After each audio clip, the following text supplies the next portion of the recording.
O barqueiro mal falava enquanto remava.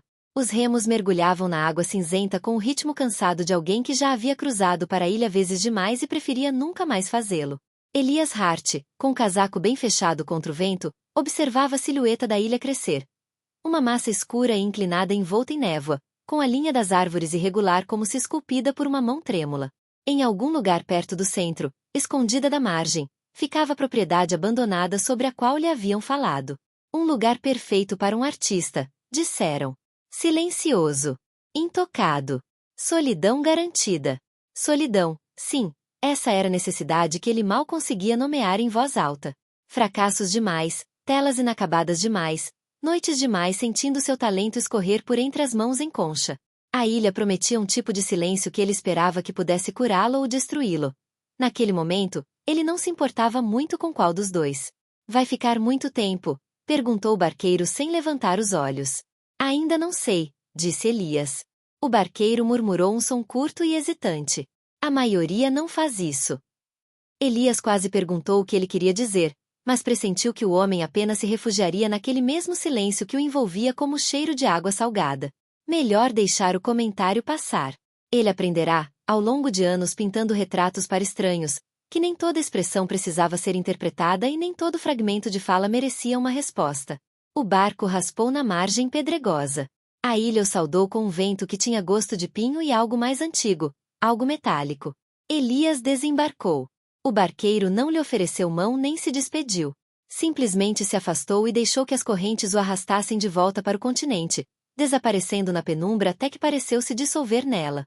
Elias olhou para o topo da colina. A trilha que levava à floresta mal se parecia com uma trilha. Apenas um tênue indício dela, onde a grama dava lugar a trechos de terra batida. Ele colocou a mochila sobre o ombro, os poucos pincéis e pigmentos dentro dela tilintando suavemente uns contra os outros como fantasmas delicados, e começou a subida. A floresta o acolheu com o silêncio de um lugar que havia esquecido os sons humanos.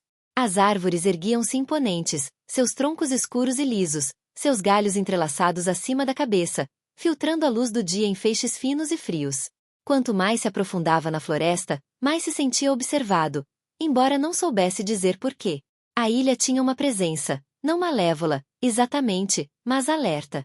Como se a própria natureza notasse a chegada de cada visitante e aguardasse para julgar seu propósito. Após quase 1 hora de caminhada, a propriedade surgiu entre as árvores. Era maior do que lhe haviam dito, uma casa com janelas demais e poucos sinais de habitação, suas paredes de pedra manchadas de musgo, o telhado ligeiramente inclinado num canto, como se curvasse sob o peso de memórias. Uma varanda circundava a fachada, com pilares esculpidos com desenhos que ele não conseguia decifrar à distância. O lugar tinha uma beleza estranha, daquelas que pertencem a ruínas, ou a sonhos esquecidos ao despertar. Elias aproximou-se da porta da frente, que estava entreaberta o suficiente para que o vento entrasse e fizesse algo chacoalhar lá dentro. Ele tocou a madeira. Estava mais fria que o ar. As dobradiças rangeram suavemente quando ele as empurrou. Lá dentro, o ar estava pesado, mas não abafado. Poeira flutuava em tênues faixas de luz solar, vagando preguiçosamente como se indiferente à sua intrusão. O teto do hall de entrada elevava-se a 3 andares de altura, a maior parte dele engolida pela sombra, exceto por um único lustre cujos cristais permaneciam intactos, mas opacos pelo tempo. Uma escadaria curvava-se para cima em um grande arco, seu corrimão esculpido com trepadeiras e pequenos animais. Pássaros, raposas, algo com asas estendidas. Ele encontrou a porta da sala aberta, como se estivesse à sua espera. Lá dentro, móveis cobertos com tecidos permaneciam imóveis, como enlutados. Pinturas adornavam as paredes, suas superfícies escurecidas pela sujeira. Uma tela particularmente grande estava posicionada acima da lareira, de frente para a sala. Elias pressentiu que alguém a havia cuidado com grande orgulho, embora o tema fosse agora impossível de ver. Precisaria limpá-la mais tarde, nem que fosse apenas para satisfazer a curiosidade que o consumia como uma mola comprimida. Ele desempacotou suas coisas lentamente, como se estivesse realizando um ritual. Mochila sobre o aparador. Caderno de esboços no braço de uma cadeira cujo tecido havia adquirido a cor de ossos velhos. Latas de pigmento alinhadas ordenadamente, umas ao lado das outras. Pincéis organizados por tamanho e maciez das cerdas. Havia uma quietude na casa que parecia ao mesmo tempo calmante e carregada de tensão, como um lago momentos antes de uma pedra tirada perturbar suas águas. Ao cair da noite, ele explorou o andar superior. Longos corredores serpenteavam como artérias pela propriedade, alguns terminando abruptamente onde a casa havia cedido de forma irregular ao longo dos anos, outros levando a quartos trancados por dentro. Ele encontrou um quarto com janelas altas com vista para o mar. E embora a estrutura da cama parecesse delicada e o colchão antigo, algo na vista o atraiu. Ele dormiria ali. Mas a casa não estava completamente vazia. Numa sala no extremo do corredor oeste, ele encontrou um estúdio. Era inegavelmente o espaço de um artista, mas não de sua época, nem de nenhuma que ele reconhecesse. Telas altas encostavam-se nas paredes, cada uma envolta em tecido. Uma ampla mesa de trabalho de carvalho ostentava manchas de ocre, vermelho vivo e pó de carvão.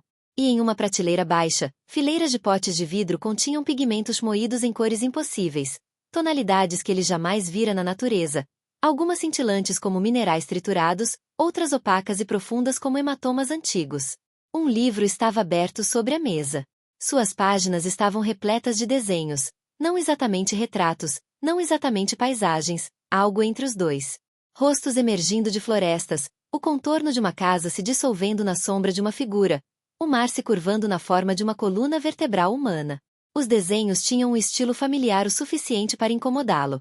Os mesmos traços amplos que ele usava quando frustrado, a mesma tendência a borrar as bordas para criar movimento, a mesma ânsia por significado por trás da expressão.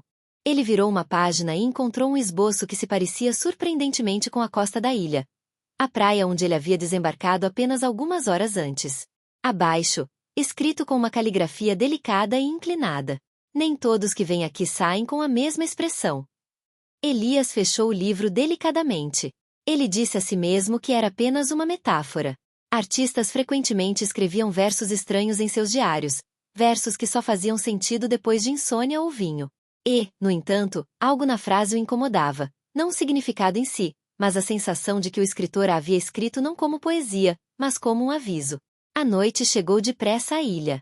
A escuridão pressionava as janelas até que as lâmpadas internas pareceram fracas, suas chamas tremulando nervosamente.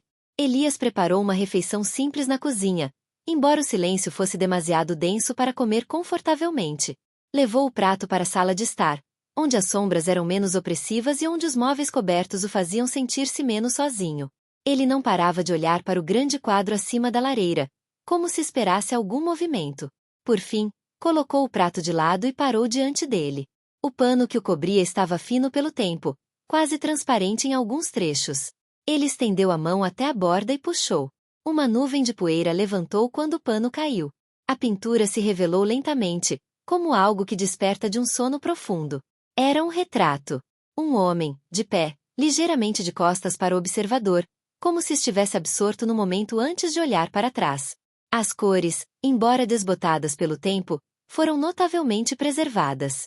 Seu casaco era escuro, seu cabelo penteado para trás, sua postura inquieta, como se estivesse em uma casa na qual não confiasse totalmente. O rosto era realmente notável.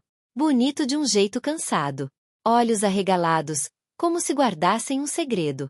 Algo naquela expressão parecia familiar. Familiar demais. Elias deu um passo à frente, prendendo a respiração. Ele reconheceu aquele rosto. Ou melhor, ele reconheceu partes da imagem, embora distorcidas pela técnica.